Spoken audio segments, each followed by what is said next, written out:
અમદાવાદ મહાનગરપાલિકાના પાપે શહેરમાં ભૂવા પડવાનો સિલસિલો હજુ પણ યથાવત છે।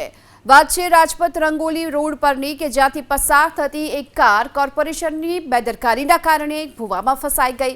રસ્તો અચાનક બેસી જવાને કારણે કારનું આગળનું ટાયર અને એન્જિનનો ભાગ ખાડામાં ફસાઈ ગયો। જો કે સદનસીબે કાર ચાલકને કોઈ ઈજા નથી પહોંચી। સમયસર તેને બહાર નીકાળવામાં સફળતા મળી। ઘટના બાદ થોડીવાર માટે જો કે આ રસ્તા પર ટ્રાફિક જામની સ્થિતિ પણ જોવા મળી હતી।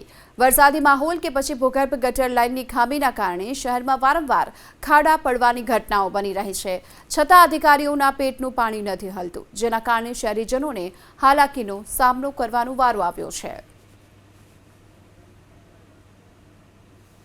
સ્માર્ટ સિટી અમદાવાદ શહેરમાં ભૂવાઓનું સામ્રાજ્ય જોવા મળી રહ્યું છે। ત્યારે અમદાવાદ શહેરનો સૌથી પોશ ગણાતા એવા રાજપથ રંગોલી રોડ ઉપર રોડ બેસી જવાની ઘટના ગઈકાલે બની હતી। રોડ બેસી જતાં એક ગાડી ચાલક છે કે જે રોડ ઉપર ફસાઈ ગયા હતા। કાર ચાલક દ્વારા મહા મહેનતે ગાડી બહાર તો કાઢવામાં આવી, પરંતુ અહીંયા આગળ ભૂવો પડી ગયો છે અને એએમસીએ બેરિકેટિંગ કરીને અને રોડનું જે સમારકામ કરવાની જે કવાયત છે તે હાથ ધરી છે। પરંતુ જ્યારે વરસાદ પડે છે ત્યારે સ્માર્ટ સિટી અમદાવાદ શહેરમાં અનેક એવા વિસ્તાર છે કે જ્યાં આગળ ભૂવાઓનું જે રાજ છે તે જોવા મળતું હોય છે। અત્યાર સુધીમાં નાના મોટા એવા 60 જેટલા ભૂવા અમદાવાદ શહેરમાં જોવા મળી રહ્યા છે અને સતત વાહન ચાલકોથી ધમધમતો આ રોડ છે અને આ જે બેરિકેડિંગ કરવામાં આવ્યું છે જેના કારણે પીક અવર્સમાં સૌથી વધુ ટ્રાફિકની સમસ્યા ઊભી થતી હોય છે।